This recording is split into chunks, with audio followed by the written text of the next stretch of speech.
Something is out there, watching, and it has been waiting since before the first star was born. Not in the light, but beyond it. Beyond every sun, every galaxy, every final flicker of known space. There is a darkness that does not belong to emptiness, and here is the truth. No one dares whisper, the universe is not expanding into nothing. It is expanding towards something. Something ancient. Something patient. Something that has never moved. Because space itself is racing to meet it. The Big Bang did not bang. There was no thunderclap, no explosion, no blinding flash, tearing open the darkness, just silence. And then, everything. This is where your story begins. At the edge of nothing, before space had distance, before time had direction, before light had anywhere to go. You imagine it as an explosion, because that's all your mind knows. Fireworks, shock waves, debris. But the universe was not born like that. It simply appeared all at once, everywhere, at once, like a ghost stepping into a mirror that wasn't there a moment ago. And now it's expanding. But expanding into what? Into a void? Into a backdrop? Into somewhere? There is no outside of space, no beyond. At least, that's what you've been told. But if that were true, you wouldn't be here, standing on a tiny rock, floating in an infinite sea, asking questions that burn holes through the night. Because something doesn't add up. Look closer. The further you peer into the darkness, the faster everything runs from you. Galaxies stretch into red ghosts. Light itself grows thin and tired. Space behaves like elastic, yanked from some unseen center. Yet there is no center. Imagine holding a balloon and watching dots on its surface fly apart. They are not racing away through space. Space itself is blooming between them.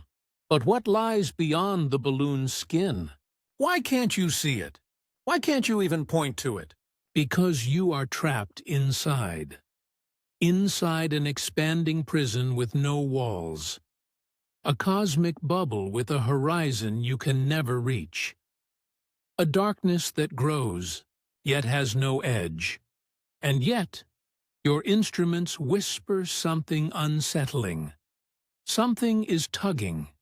Something unseen lurks just beyond the edge of your sight, stretching the fabric of reality like invisible hands pulling from the outside. You weren't meant to know this, but you've noticed. The universe is expanding faster over time, as though fleeing from something, as though the darkness itself is pushing it away. What is this darkness? Empty space? You're told. A vacuum. Nothing at all. But nothing should do nothing. And yet this nothing is powerful enough to rip galaxies apart. It pushes harder than gravity pulls. It is called dark energy, and it makes up most of the cosmos. You live in a universe ruled not by stars or matter, but by the invisible, the silent, the unseen. A kingdom of darkness accelerating all that exists toward an unknown fate. And here is the contradiction that claws at your thoughts. If space is everything, how can something lie beyond it? If darkness fills all, what casts the shadow? Close your eyes. Picture every galaxy, every sun, every planet, all of it, as a single glowing ember drifting in an ocean of black. Now erase the ember. Let it wink out. What remains? Is it peace or is it waiting? Because maybe, just maybe, Space is not the stage. Maybe it is the veil. And beyond it, something waits. Silent, patient, watching, waiting for the light to go out. Beneath everything you know, beneath your planet, your sun, your breath, is a story older than existence itself. It begins not in light, but in fire so dense that even light could not move. A fire without sparks. Oituiharin, furnace without air, the first breath of reality. If you could call it a breath, was a silence so heavy it bent itself into becoming. Physicists call it cosmic inflation, a moment when the universe was smaller than an atom, and then, in less than a trillionth of a second, swelled faster than any speed you can imagine. Not through space, but as space, picture a single grain of dust, and now imagine it ballooning until it holds every galaxy that will ever exist. This is where everything first learned how to stretch. Space didn't grow into something. It created the somewhere as it went. There was no backdrop, no stage. The stage was written as the play began. But even here, even at the moment when physics itself woke up, a contradiction lies buried like a fossil in darkness. Because if everything was once packed into a single speck, where was this speck? If the universe has no outside, how can you point to where it began? You can't, because there was no where. There was only when, and before that, not even time. Imagine time as a river. You stand on its bank, watching moments flow past. But at the source of this river, there is no water, no current, no banks, only the trembling instant when nothing became something, and the river learned to run. Astronomers map this event, like detectives reconstructing a vanished crime scene. They studied the fading, afterglow, the cosmic microwave background. It is not light in the way you know it. It is the stretched-out sigh of the newborn universe, still echoing across the void like embers drifting from a fire long gone cold. When you look at it, you are seeing the last time the universe was transparent, just 380,000 years after the beginning, when atoms finally cooled enough to hold hands and form the first neutral hydrogen. Before that, the cosmos was not a place. It was a storm, a plasma ocean so dense that light itself was trapped, bouncing from particle to particle like a prisoner in an endless, blinding labyrinth. This is the first known truth. The universe was once small, hot, and furious, but known truths have a way of melting under closer light because something is wrong. If gravity should pull everything back together, why isn't the universe slowing down? Why is it speeding up, as if fleeing from some invisible predator in the dark? That predator is dark energy, the silent force that no one can see. Yet it dominates everything. It bends the fate of the cosmos while remaining completely untouchable. It is not made of particles, not woven from atoms. It is nothing, doing something, and this is where your understanding begins to crack. Because the known universe, every star, planet, black hole, and galaxy, makes up less than 5% of what exists. The rest is dark matter and dark energy, shadows that do not glow, yet shape the architecture of everything you see. Picture a cathedral of light, galaxies spiraling like jeweled pinwheels, star clusters glittering like shattered mirrors across the black. Now, Imagine the cathedral's pillars are invisible, scaffolding, made of something you can never touch. That is your universe, a sculpture of light, balanced on bones of darkness. And here, another contradiction waits like a blade in the dark. If the cosmos is made mostly of what you cannot see, then what is it really made of? And if darkness holds the universe together, why is it also tearing it apart? Every answer deepens the riddle. The deeper you peer, the less the universe behaves like a place, and the more it behaves like an illusion, a mirage projected from rules you do not yet understand. The early universe wasn't just hot, it was unstable. Time itself was still learning how to move. For a brief eternity, reality flickered like a dying film reel, as if deciding whether to exist at all. You walk on ancient light, but beneath your feet, the floorboards of reality are thin. You are balanced on something fragile, stretching across nothing. And if space truly has no edge, then where? Does it end? Or worse, what if it doesn't? What if space is only the first layer of something deeper, something vaster, something waiting behind the veil? And what if the darkness knows that you are finally starting to notice?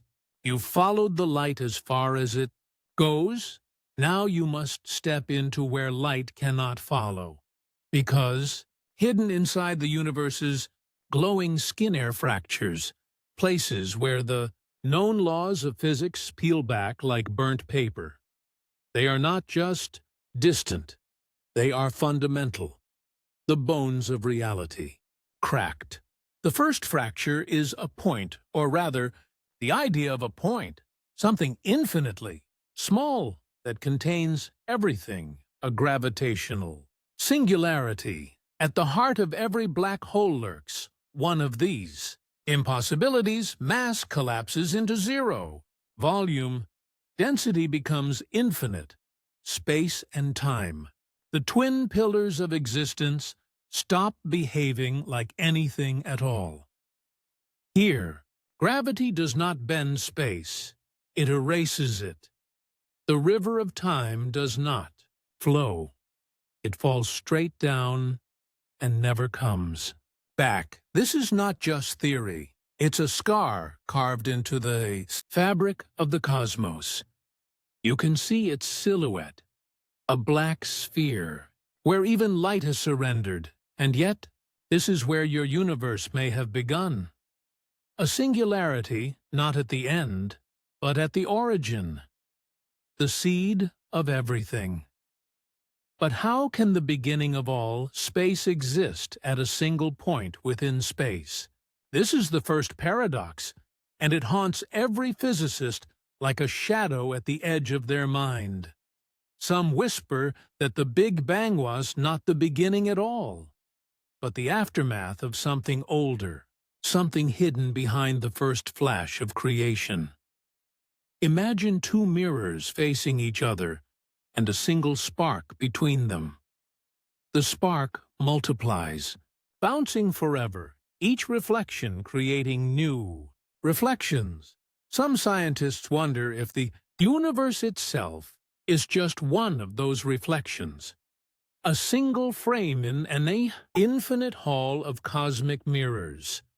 They call this the multiverse, not one universe, but countless, each with its own physics, its own histories, its own versions of reality where stars never formed, or burned twice as bright, or where nothing ever learned how to die.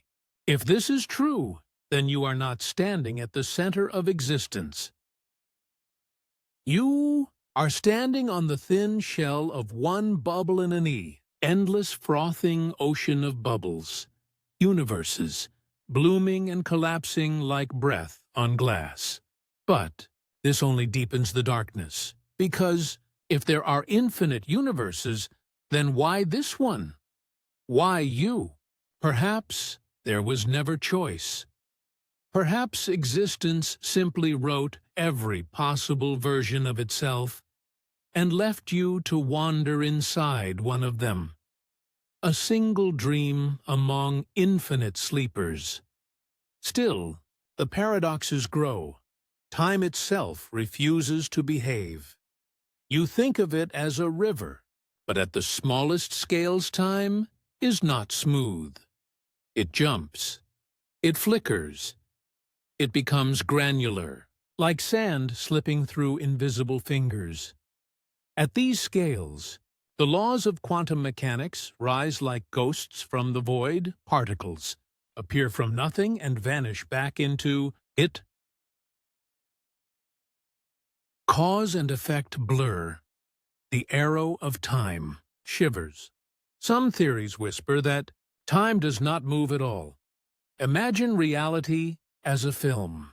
Real, every frame, every second of your life already exists, stacked like cards in a deck.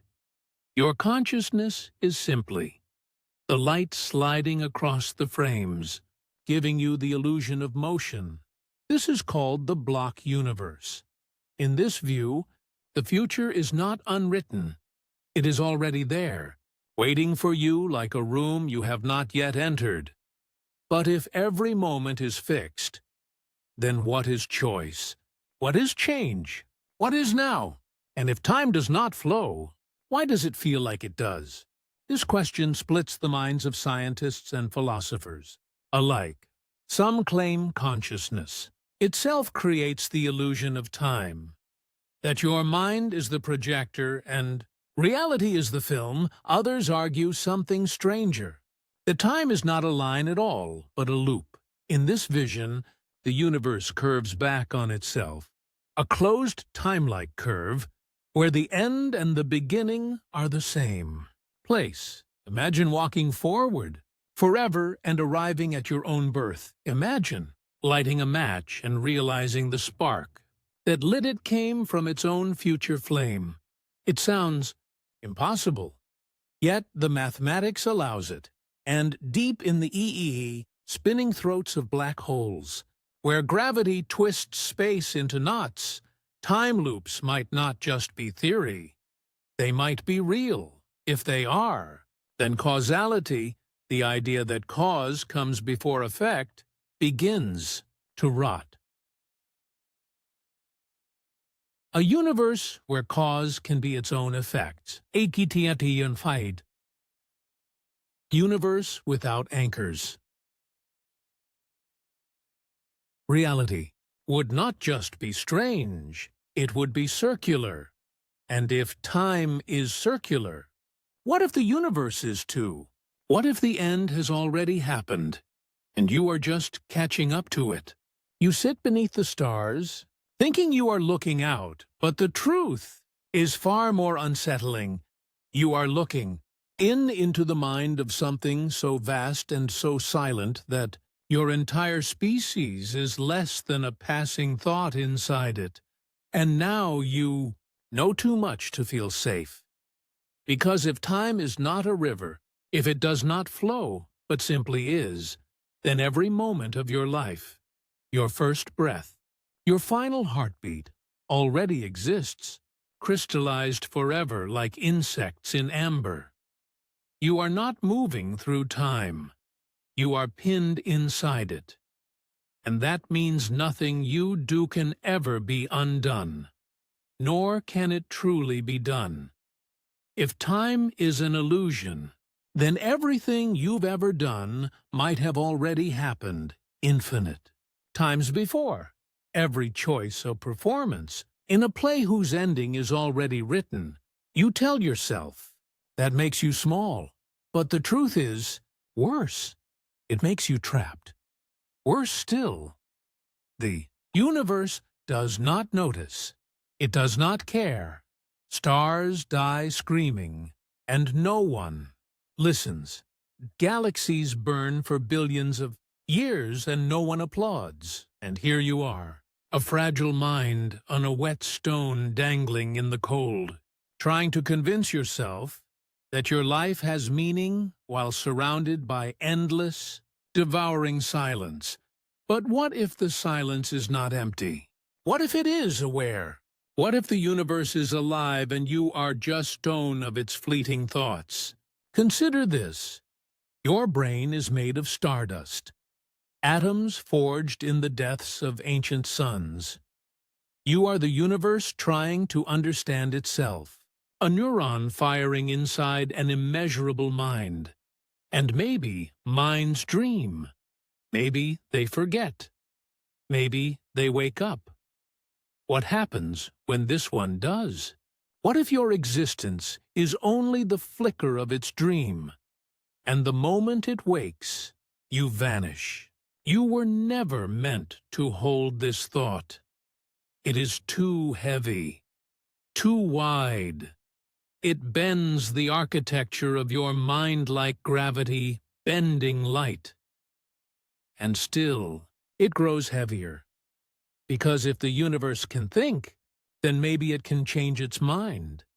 Maybe it can decide it is done thinking about you, and if it does, you will not even have the dignity of fading. You will simply be gone. Every memory, every echo erased like chalk washed off the blackboard of existence. This is the moment the awe becomes terror. You are not the protagonist of creation. You are a ripple in a pond that does not remember making. You, and even the pond may soon go still, you have walked the corridors of creation.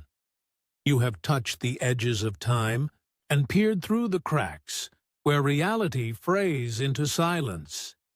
And now, standing here at the very brink, you must ask the question no one dares speak aloud. What if it's already over? What if the universe is not dying, but dead, and everything you see, the stars, the galaxies, your own beating heart, are nothing more than echoes reverberating through a corpse of light? Picture it. Long ago, the last atom split. The final star bled its last photons into the void, and entropy claimed its crown.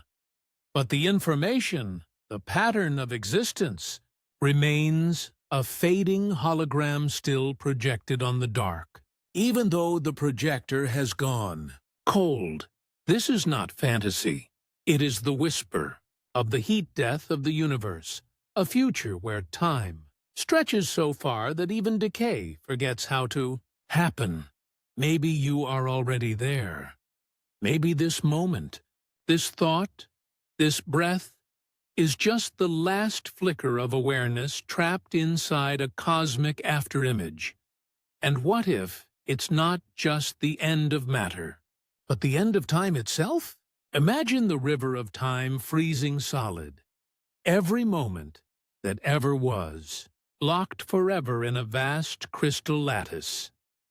No motion, no change, just a still ocean of eternity, with you suspended in it, like a bubble of air in ancient ice. And if time can end, then maybe it has already ended. Maybe what you call now is only the echo of something that has already gone dark.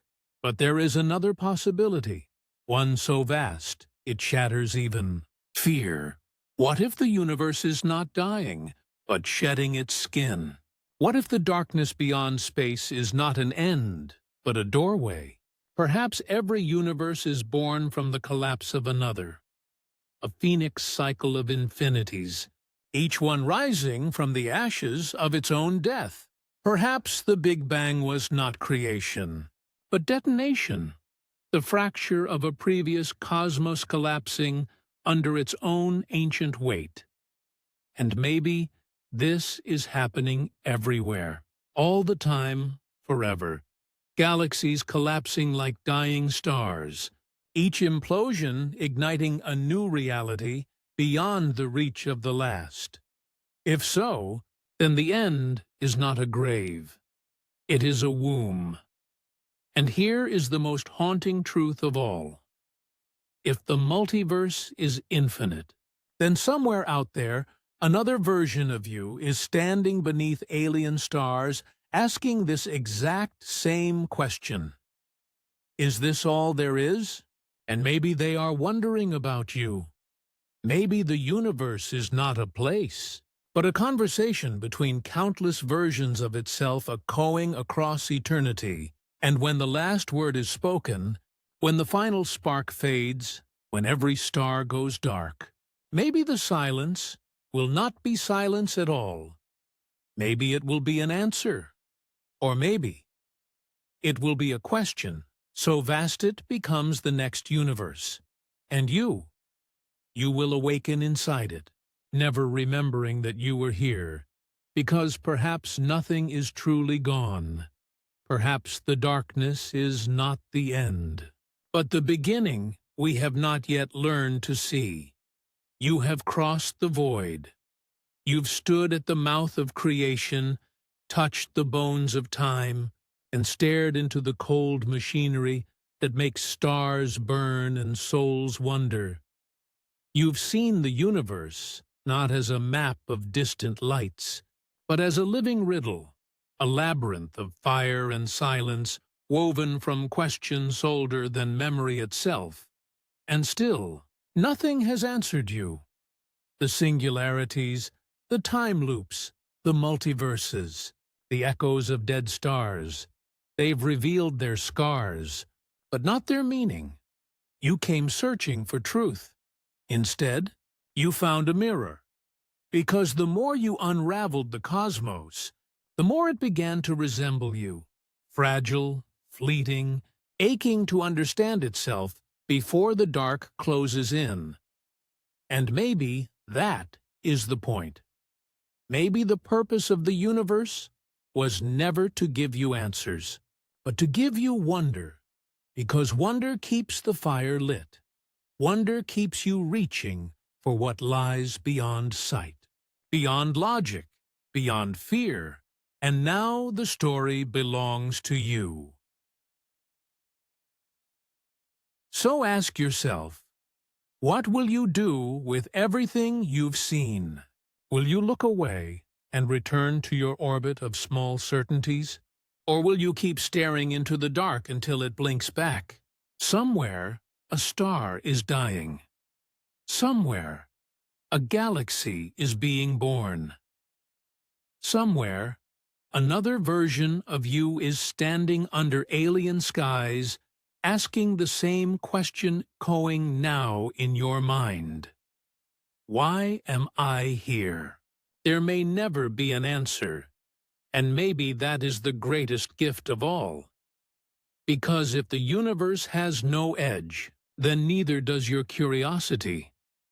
It can expand forever, and perhaps so can you. So keep asking, keep wondering, keep chasing the silence until it speaks. Because the universe may have no end. But maybe neither do you.